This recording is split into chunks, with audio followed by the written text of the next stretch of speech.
Every bit of economic activity that produces new wealth in society is a creative act by working people. Everything that is manufactured, built, transported, or prepared for consumption has been transformed by living human labor into something socially useful. Through our hands passes all that wealth, and in our hands the means of production and distribution spring to life.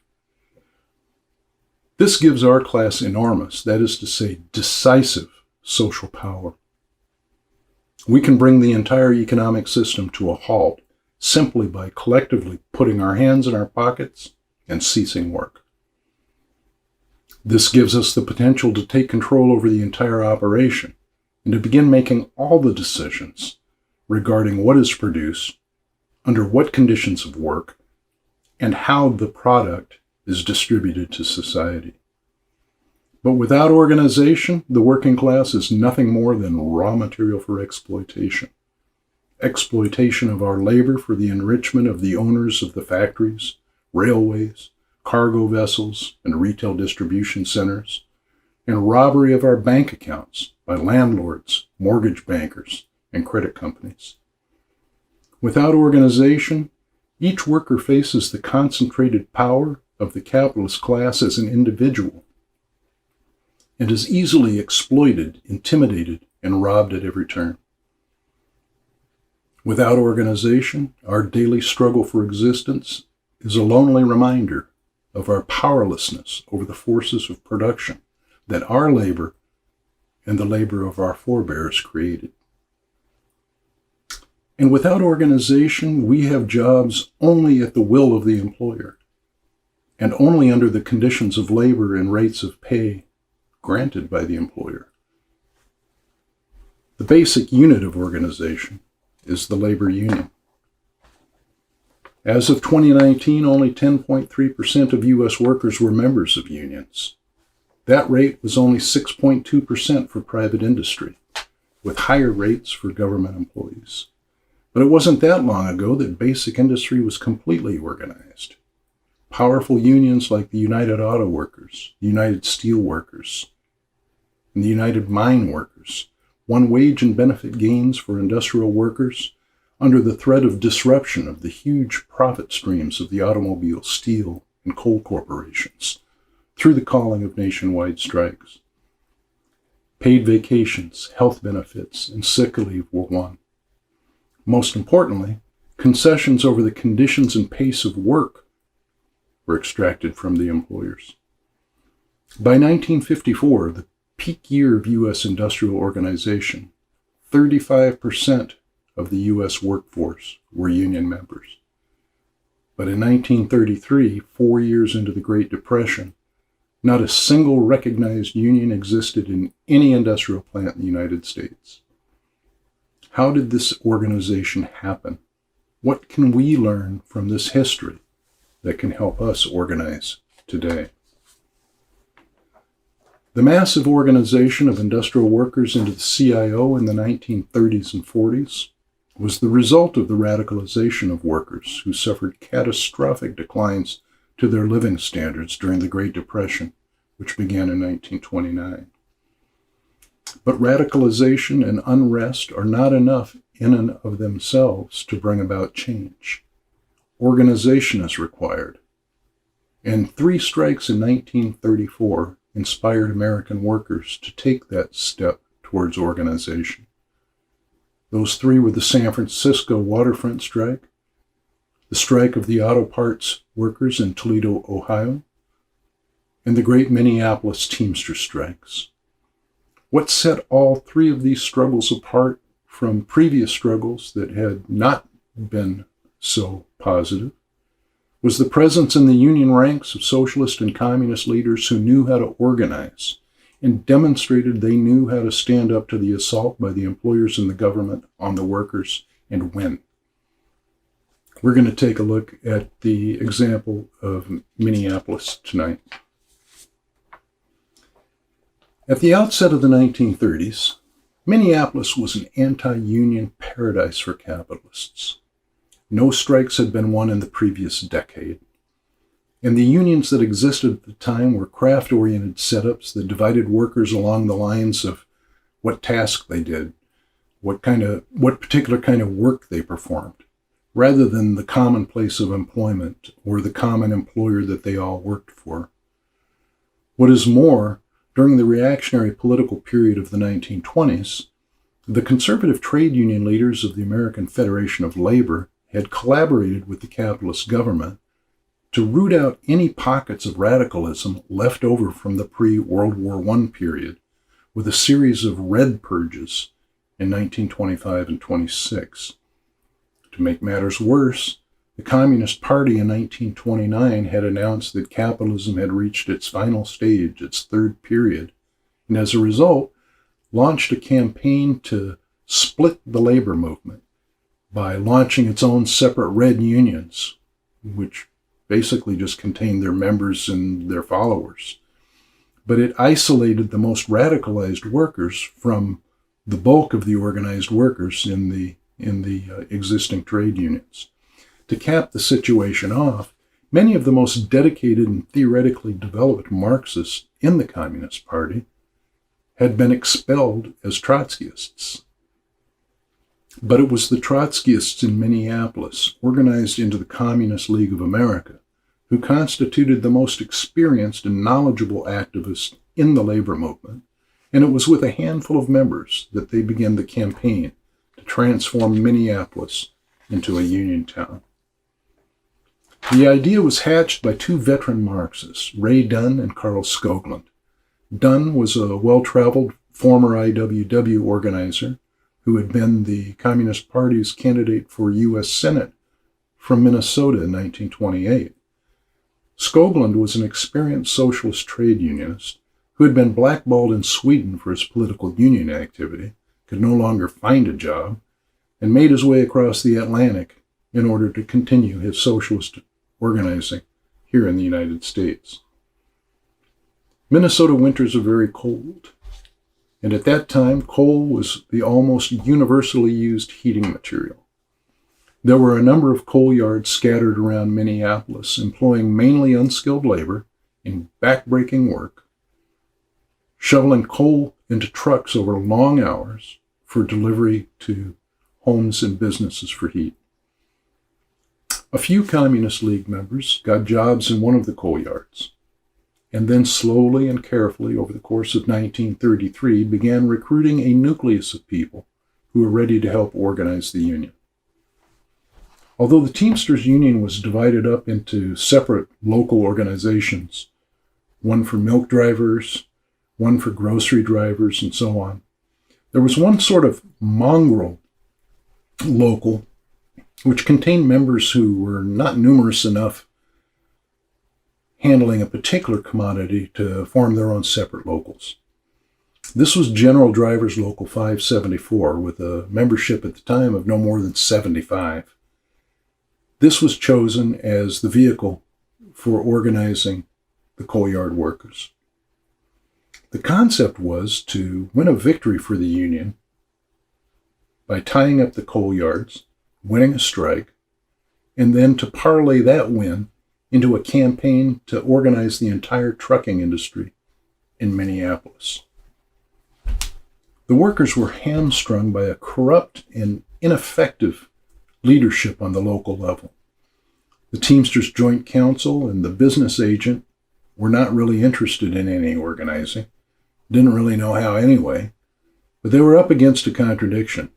Their power and prestige depended on the number of workers paying dues to the union. The intelligent course in a situation like this is not to simply loudly denounce the labor leadership and then engage the union bureaucrats in a head-on fight for control of the union. If you're new in a union, you haven't had time to build a base to lead such a fight anyway. The key in a situation like this is to find points of support through which organizing can take place. And that is a key difference between Marxism and ultra-leftism. The ensuing battles in Minneapolis would confirm the correctness of this approach.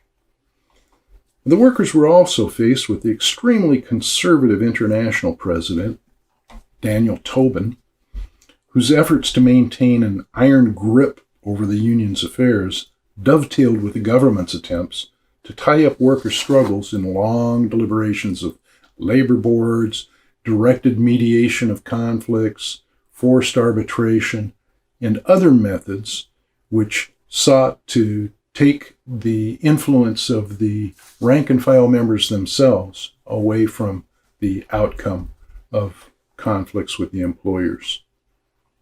The effect among workers from this was a deep resentment against the union leadership for its past failures and a skepticism towards the possibility of any meaningful organization of any kind.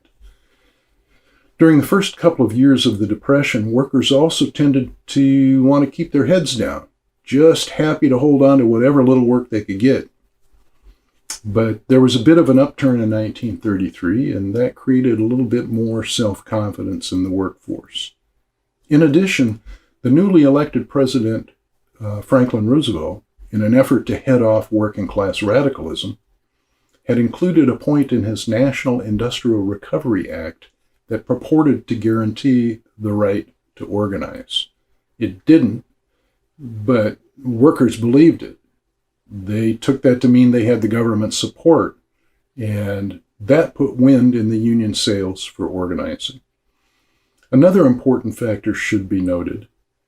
At that time, the Minnesota Farmer Labor Party had a real organized base among workers and farmers there, and its candidate had won the governor's seat in the most recent election. Illusions in the reformist governor's support for unionization was widespread among the workers, but this had a positive side as well. It brought pressure on the governor, whose base of support could quickly evaporate if he came out too openly in support of the employers in any conflict. Finally, the local capitalists and small business people had an NGO set up, the Citizens Alliance, which imposed discipline on businesses in Minneapolis to resist any and all efforts at unionization and maintained cozy relations with local government and police officials. This outfit was adamantly opposed to the closed shop and would try every dirty trick in the book to undercut and defeat organizing efforts. Now, in this situation, it was not possible for the organizers to acquire official union posts, and the local officers could not be trusted to wage an effective fight. So a tactic was devised wherein a rank-and-file organizing committee was established, which functioned pretty much independently from the local leadership. But support was found in the person of one particularly sympathetic Teamster official, who was the local president, along with the local's vice president. And that made getting things done quite a bit easier. It also aided efforts to gain support from other unions. A key break came when the coal company that Dunn and Skokeland worked for merged with several smaller coal yards, providing a larger base of workers from which to build the union nucleus. By January 1934, the organizing committee's careful work had gained enough support that it was now necessary to move into action. A list of demands was drawn up, and a strike was called for early February against all the coal yards. The strike took place just as a polar cold snap hit town, and the public clamor for coal put big pressure on the coal companies to settle up and get the coal moving again. The organizing committee had involved the newly won union members in mass picketing, and some of the younger members came up with a very effective innovation of cruising pickets, whereby cars full of young strikers would intercept scab coal trucks on the streets of Minneapolis. And if they couldn't convince the scab driver to come over to the strike, would simply dump his load of coal in the street and move on. It took just a few days for the strike to register success.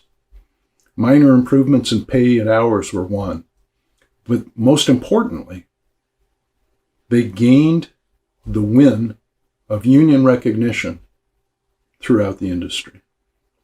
Word of the win spread like wildfire throughout Minneapolis, and enthusiasm for unionization was reborn. Following this lightning victory, the organizing committee got to work visiting loading docks, warehouses, garages, wherever workers gathered. And they found that workers were waiting for them to show up, ready and eager to sign up with the union. Now, the organizers not only signed up new dues payers, but they also had the thought, well, who knows better what the conditions are inside of the workplace than the workers themselves? So they involved the new members in coming up with the demands that would be included in the list of demands given to the employers.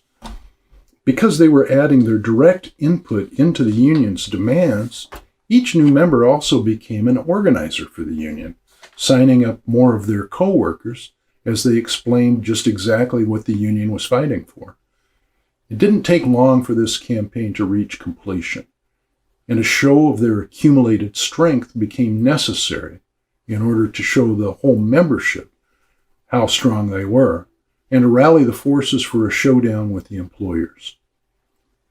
A mass meeting was held in mid-April in a packed theater right downtown.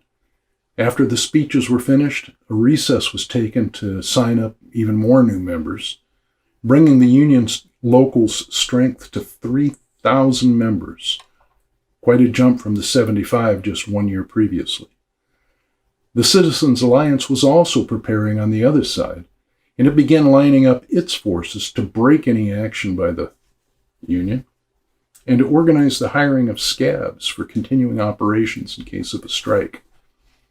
The Volunteer Organizing Committee countered this move by reaching out to the unemployed workers through the Agency of Communist League members who had also long been members of the local unemployed organizations. Teamsters Local 574 began organizing an unemployed section of their own local and invited unemployed workers to come join the picket squads it was beginning to organize. The local also reached out to the area's farmers to arrange for them to sell their produce directly to small grocers in order to avoid the action when the strike closed down the main market. Workers in other unions were also contacted in order to gain official endorsement of Local 574's demands and involving the Central Labor Council in backing the coming strike. And a workers'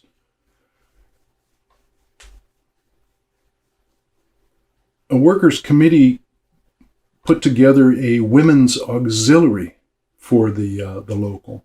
It was organized in order to involve family members of the union members in solidarity activity and active participation in duties at strike headquarters. And the strike headquarters was a sight to behold as well. A big garage was rented right downtown Minneapolis and outfitted with meeting rooms, a commissary, a vehicle maintenance bay for the cruising picket cars, and a hospital. A doctor was hired to treat minor injuries, and nurses volunteered to help care for the wounded.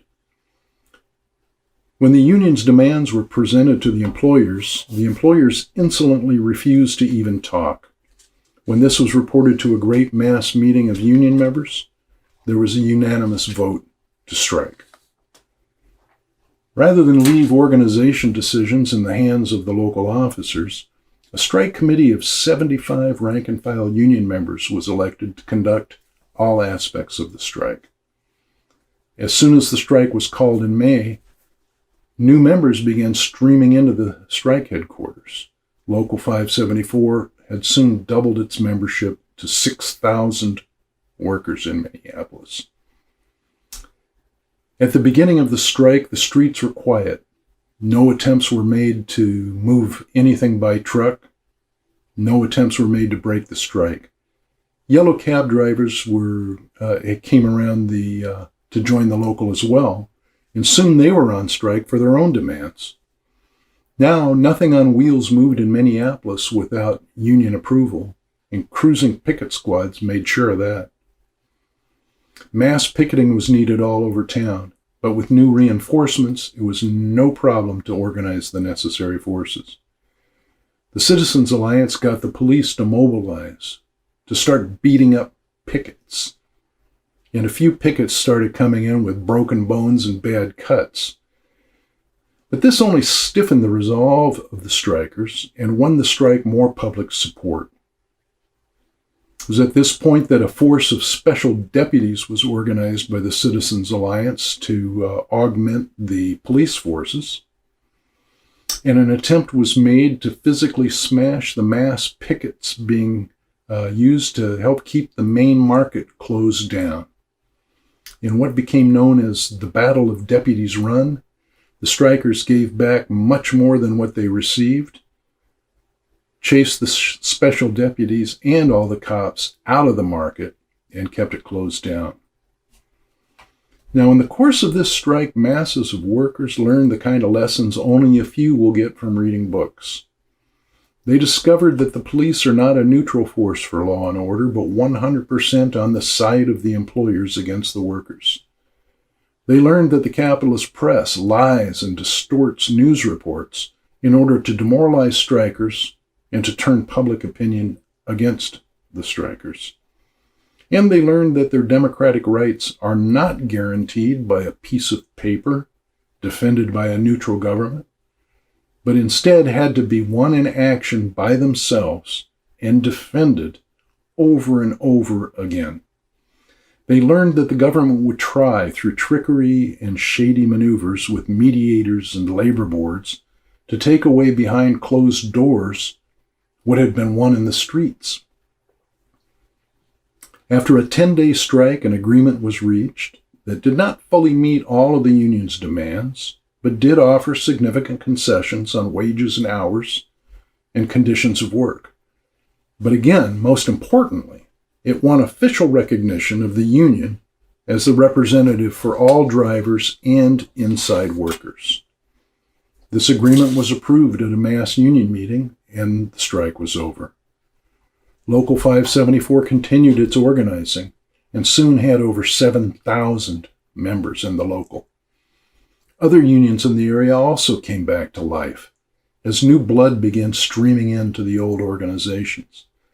But the Citizens Alliance also went to work and began agitating among the trucking employers to start chipping away at the union contract. It soon became clear that the employers would be forcing another strike soon, so Local 574 began rebuilding its support efforts in preparation for further action. A huge march and rally of Minneapolis union members, numbering some 12,000 workers, was held on Friday, July 6th, and was cheered on by some 6,000 onlookers from the sidewalks. Picket captains from the May strike marshaled the march and made sure that everything stayed orderly. And a motorcycle squad of teenage couriers from the strike rode ahead of the march, clearing traffic in its path. At the rally, the crowd roared its approval of the union's 4 demands: that the employers respect the union's right to represent all its members, to sign a written agreement with the union, to grant retroactive raises for all union members back to May, and that if these demands were not met by July 11th, all truck traffic would be shut down by strike once again. With the experience of the May strike under its belt, Local 574 elected a new strike committee of 100 members. Now, these weren't just random members. These were workers who had proven themselves in action during the May strike, and as such had close connection with and really represented the union ranks.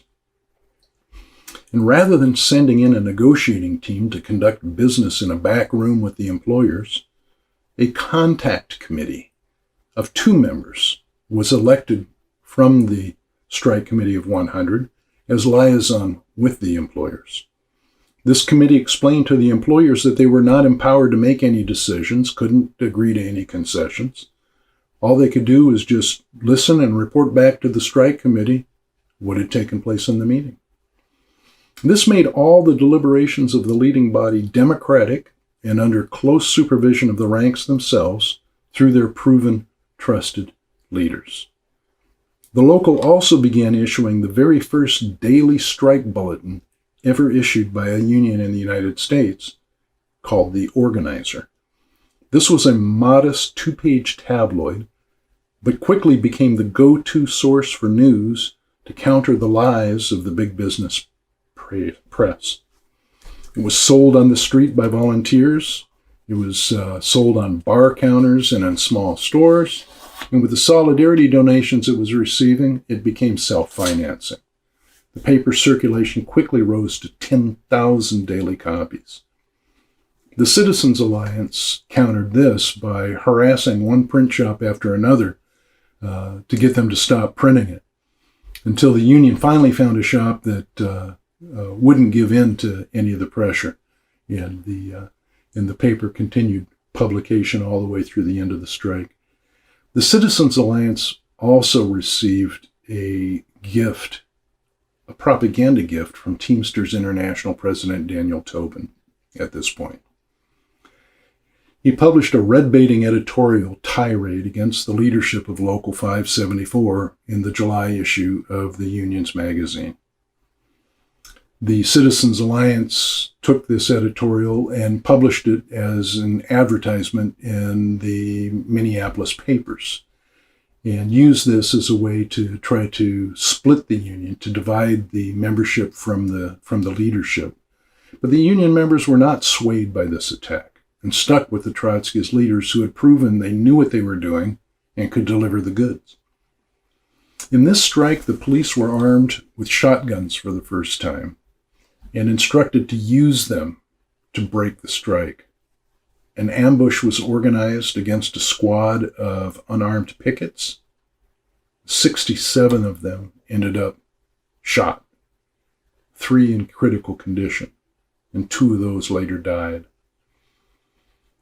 This armed assault enraged the working class of Minneapolis. A protest rally drew 15,000 angry workers, and the rostrum was filled with local union officers and leaders of the local farmers' organizations. The Farmer Labor Party governor had put the National Guard on alert and was looking for any excuse to deploy them and break the strike. The union's leaders had to tread a fine line between escalating the conflict to an unsustainable level and losing momentum. Farrell Dobbs, in his book Teamster Rebellion, points out that if the situation that existed in Minneapolis were more generally existing throughout the United States at this point, that a serious question of which class rules society might be posed. But because the struggle was confined to Minneapolis, it would have been suicide to try to take more than was possible to win out of the situation. And any attempt to do so could turn a victory into a defeat. The funeral march for murdered striker Henry Ness was attended by 20,000 workers. Demands were raised from various quarters for the firing of the police chief, and 140,000 signatures were gathered on petitions for impeachment of the mayor. With the political situation rapidly deteriorating, and the police unable to muster enough forces to protect enough truck movements to break the strike, the governor finally called in the National Guard and ordered them to seize the strike headquarters and arrest the strike leaders. His intention was transparent: cut off the head and then ask for a truly representative leadership body to come forward and make a deal to end the strike. What he got was the secondary leadership of the strike committee of 100, who were in full agreement with everything the central leaders were doing because they had been participants in all of the discussions and nothing was happening behind closed doors. The strength of a democratic union, whose workings are transparent to the membership, was demonstrated here in admirable fashion. The governor finally found it expedient to withdraw the National Guard, release the strike leaders, and return the strike headquarters to the union. Then followed a war of attrition. which was finally ended by the intervention of President Roosevelt himself. Now, Roosevelt had been concerned about helping Governor Olson survive the upcoming November elections. And in order to get the strike off of his hands, he sent in a new federal mediator with orders to get this strike ended no matter what. And the upshot of that was that Local 574 won a sweeping victory. From just a couple of Marxists in a coal yard in early 1933, by August 21st, 1934, the entire trucking industry in Minneapolis had been organized, and the city had been transformed from an open-shop bastion into a union town.